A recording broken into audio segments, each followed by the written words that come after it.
Hello भाई।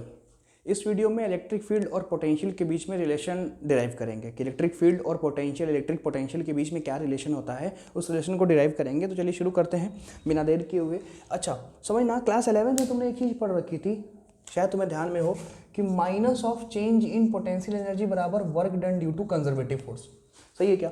कि negative of change in potential energy किसके बराबर होता है? Work done due to conservative force के बराबर होता है। डेल्टा यू को अगर मैं खोलूं तो U final minus U initial बराबर work done due to conservative force. अच्छा यार, यहाँ पर कौन सा कंजर्वेटिव फोर्स है? अगर इलेक्ट्रिक फील्ड और इलेक्ट्रिक पोटेंशियल की बात कर रहे हैं तो क्या इलेक्ट्रिक फोर्स की बात हो रही है क्या? तो कंजर्वेटिव फोर्स को रिप्लेस किससे कर दें हम? इलेक्ट्रिक फोर्स से। सर इसको आप इलेक्ट्रिक फोर्स से रिप्लेस कर दो आप, तो ये कितना हो जाएगा? U initial minus U final बराबर work done due to electric force. अच्छा बताओ, वर्क का फॉर्मूला क्या होता है? F dot D X. वर्क का जो फॉर्मूला होता है एफ डॉट डी एक्स या एफ डॉट डी आर के बराबर होता है। लेकिन इलेक्ट्रोस्टैटिक फोर्स कैसा फोर्स है? ये कांस्टेंट फोर्स है कि वेरिएबल फोर्स है? इलेक्ट्रोस्टैटिक समझिए ध्यान से कि अगर तुम मान लो कि एक चार्ज Q1 यहाँ पर रखा हुआ है और एक चार्ज Q2 यहाँ पर रखा हुआ है, ठीक बात है ना? अब बताओ, मान लो एक बार के लिए Q1 चार्ज मान लो एक बार के लिए फिक्स्ड है। अगर Q1 चार्ज एक बार के लिए फिक्स हो जाएगा तो क्या Q2 चार्ज पर इधर की तरफ फोर्स लगेगा? क्या रिपल्सिव फोर्स यार। Q2 चार्ज पर रिपल्सिव फोर्स इधर की तरफ लगेगा। और क्या Q2 चार्ज इधर मूव करना शुरू करेगा क्या? और अगर Q2 चार्ज इधर की तरफ मूव करेगा तो फोर्स सेम रहेगा कि बदलेगा? बदलेगा, क्योंकि जैसे जैसे इनके बीच का अभी मान लो डिस्टेंस r है, पर जैसे जैसे डिस्टेंस बढ़ने लगेगा क्या वैसे वैसे फोर्स घटने लगेगा क्या? सही बात है कि नहीं है? तो असल में कि जो work done due to electric force होता है वो इस कंडीशन में कैसा फोर्स है? वो वेरिएबल है, वेरी कर रहा है। तो यहाँ देखिए कि sir U initial minus U final बराबर work done due to electric force को क्या integral F dot D R लिख सकते हैं क्या? क्योंकि आपने 11th में पढ़ा होगा कि अगर फोर्स कांस्टेंट है तो कांस्टेंट फोर्स का वर्क निकालने के लिए simple F dot D are कर दो। लेकिन फोर्स अगर वेरिएबल है तो वेरिएबल फोर्स का वर्क निकालने के लिए क्या integral F dot D are लिखना पड़ता है क्या? और ये फोर्स एफ फोर्स कौन सा है? ये एफ फोर्स इलेक्ट्रिक फोर्स है। ये एफ फोर्स जो आपके सामने है, ये एफ फोर्स कौन सा फोर्स है? ये F force is electric force. ये इलेक्ट्रिक फोर्स है। क्लियर करते हो? इतनी बात समझते हो? एक चीज़ और यहाँ समझते हैं, सुनिएगा, ध्यान दीजिएगा। याद करो यार, तुमने पोटेंशियल पढ़ा है, याद करो पोटेंशियल किसके बराबर होता है? क्या potential energy per unit charge के बराबर होता है क्या? पोटेंशियल जो होता है वो पोटेंशियल किसके बराबर होता है? क्या potential energy per unit charge के बराबर होता है कि नहीं होता है? तो यहाँ से U बराबर बताओ क्या लिख सकता हूँ मैं? U बराबर क्या V into Q into V लिख सकते हैं क्या? U बराबर Q into V, potential energy बराबर Q इंटू इलेक्ट्रिक पोटेंशियल। कोई दिक्कत वाली बात नहीं है। अच्छा एक चीज़ और जानते हो, क्या और जानते हैं सर? एक चीज़ याद करिए आप, और जानते हैं, ये तो पहली बात हो गई। एक बात और जानते हैं, क्या F बराबर QE भी होता है क्या? अरे फोर्स बराबर charge into electric fields, electric force बराबर चार्ज इनटू इलेक्ट्रिक फील्ड्स। अब इन दोनों चीज़ को यहाँ अगर पुट करें, सुनो व्हाइट बोर्ड पर देखना कि सर ये U इनिशियल है, तो मैं बताओ क्या लिखूंगा? क्या Q इंटू वी इनिशियल लिख दें? अरे भाई U के प्लेस पर Q इंटू वी है तो चार्ज तो सेम रहेगा, V के प्लेस पर V इनिशियल लिख दिया, माइनस इसको यहाँ लिख रहा हूँ मैं। अब U फाइनल है तो U फाइनल को बताओ क्या लिखेंगे? Q इंटू वी फाइनल बराबर integral F dot D are. तो F के प्लेस पर क्या हो जाएगा? QE dot D are. समझ में आ रहा है बात? क्लियर हो रहा है कि नहीं हो रहा? सर किसके प्लेस पर कितना आ गया? QE dot D are. क्या हर जगह से Q कैंसिल हो जाएगा और कितना आ जाएगा बताओ? V initial minus V final बराबर integral E dot D R. आ रहा है कि नहीं आ रहा है? ये बड़ा इंपॉर्टेंट रिजल्ट है कि initial potential minus final potential बराबर integral E dot D R. ठीक बात है ना? चाहो तो वेक्टर फॉर्म में कर लो भाई, ऐसा कोई खास बात थोड़ी है। आप चाहें तो यहाँ पे वेक्टर लगा दीजिए, ई और डी आर वेक्टर। सही है। अब बताओ integral E dot D are क्या रिप्रेजेंट करता है? मैथमेटिकली पूछ रहा हूँ मैं, integral E dot D are क्या रिप्रेजेंट करेगा? पढ़ा होगा आपने, जैसे कुछ भी इंटीग्रल, जैसे कि मान लीजिए दिया हुआ है ए डॉट डी एक्स, ए इंटू डी एक्स, तो इंटीग्रल ए डी एक्स क्या रिप्रेजेंट करता है? ये फॉर्मेट क्या रिप्रेजेंट करता है? आज समझ लीजिए, कभी मत भूलिएगा, बहुत इंपॉर्टेंट है। असल में integral A D x represent करेगा एरिया अंडर ए एक्स कर्व।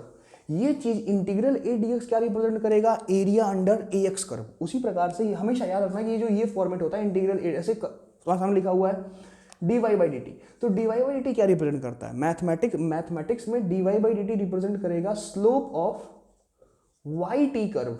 yt कर्व कि y और t के का जो कर्व का स्लोप होगा, उस स्लोप को किससे रिप्रेजेंट किया जाएगा? dy बाई डी टी से रिप्रेजेंट किया जाएगा। दोनों बहुत बहुत बहुत इंपॉर्टेंट बात है, कभी मत भूलिएगा। और उसी तरह से integral a dot D x वाला फॉर्मेट क्या रिप्रेजेंट करेगा? एरिया अंडर ए एक्स कर्व। समझ गए? यानी कि सर जो integral E dot D are लिखा हुआ है इसको थोड़ा सा और अगर हम इसको नोट कर लेना यार, जरूर से नोट कर लेना इसको, ठीक है ना, मिटा दूँ मैं इसको। सर यहाँ पर इसका मतलब है कि integral E dot D are क्या रिप्रेजेंट करेगा, ये रिप्रेजेंट करेगा area under E R curve. यानी कि कभी आपको, सुनिए समझिए, कभी आपको इलेक्ट्रिक फील्ड और आर यानी कि डिस्प्लेसमेंट का कर्व मिल जाएगा तो उसके अंदर की तुम एरिया निकालोगे तो वो चेंज इन पोटेंशियल के बराबर होगा।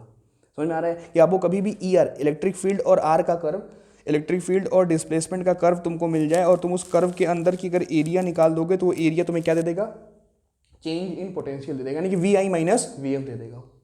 क्लियर हो रहा है कि नहीं हो रहा है? ये रिजल्ट समझ में आया आपको? ये रिजल्ट समझ में आया? थोड़ा सा इस पे और ऑपरेशन करते हैं इसका थोड़ा सा। V I minus V F में से मैं माइनस अगर कॉमन ले लूँ तो क्या वी एफ माइनस वी आई हो सकता है क्या? कोई दिक्कत वाली बात नहीं सर, बिल्कुल हो सकता है। बराबर देखो कितना आ गया, integral E dot D R, ये बराबर किसके बराबर आ गया, integral E dot D R minus V F minus V I minus किसके बराबर आएगा आपका ये डेल्टा वी, माइनस किसके बराबर आ गया ये डेल्टा वी, बराबर कितना आ गया आपका ये integral E dot D are किसके बराबर आ गया, सही है ना ये? अरे यार V final minus V initial change in potential हो गया, ठीक बात है ना? तो ये रिजल्ट भी तुम याद रखो कि negative of change in potential बराबर integral E dot D R. पता है, समझना ध्यान से, ये भी पोटेंशियल और इलेक्ट्रिक फील्ड में रिलेशन है, ये भी पोटेंशियल और इलेक्ट्रिक फील्ड में रिलेशन है, लेकिन ये इंटीग्रल फॉर्म में है। ये किस फॉर्म में है आपका, ये इंटीग्रल फॉर्म। ये जो रिलेशन ये आपका किस फॉर्म में है, ये रिलेशन आपका इंटीग्रल फॉर्म में है। अगर इसको डिफरेंशियल फॉर्म में कन्वर्ट करें, यानी कि इन डिफरेंशियल फॉर्म,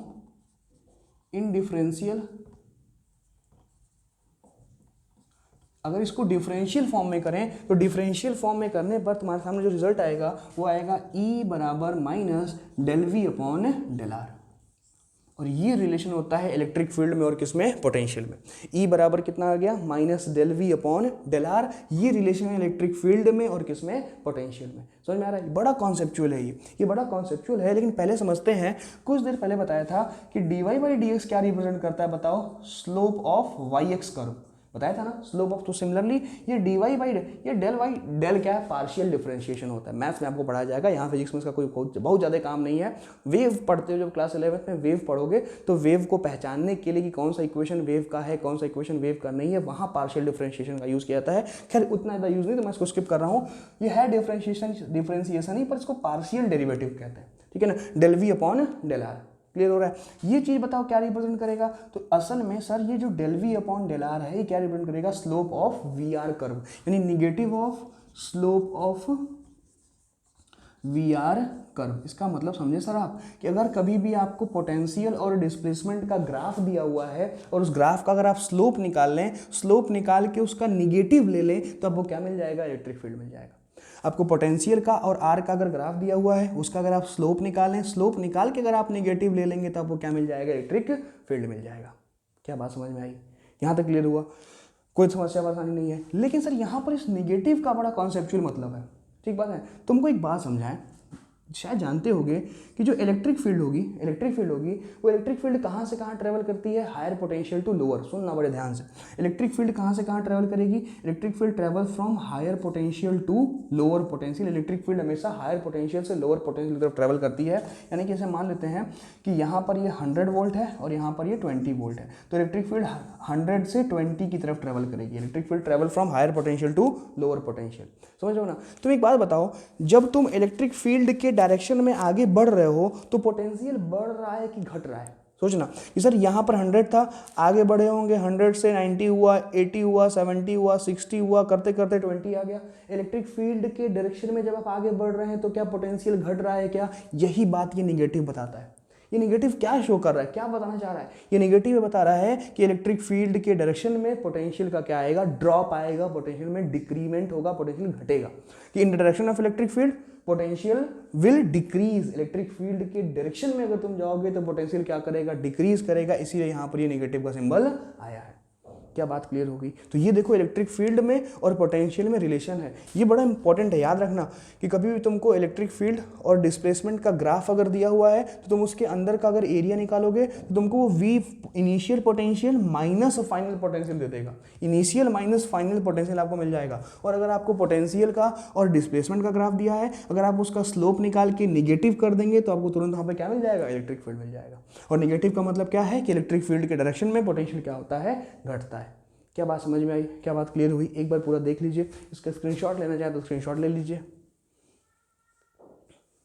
ठीक है सर जी, समझ में आया होगा? ये बड़ा इंपॉर्टेंट सेगमेंट था। ठीक है ना? इस वीडियो में बस इतना ही। नेक्स्ट वीडियो में फिर मिलेंगे एक नए कॉन्सेप्ट के साथ। तब तक के लिए बाय बाय।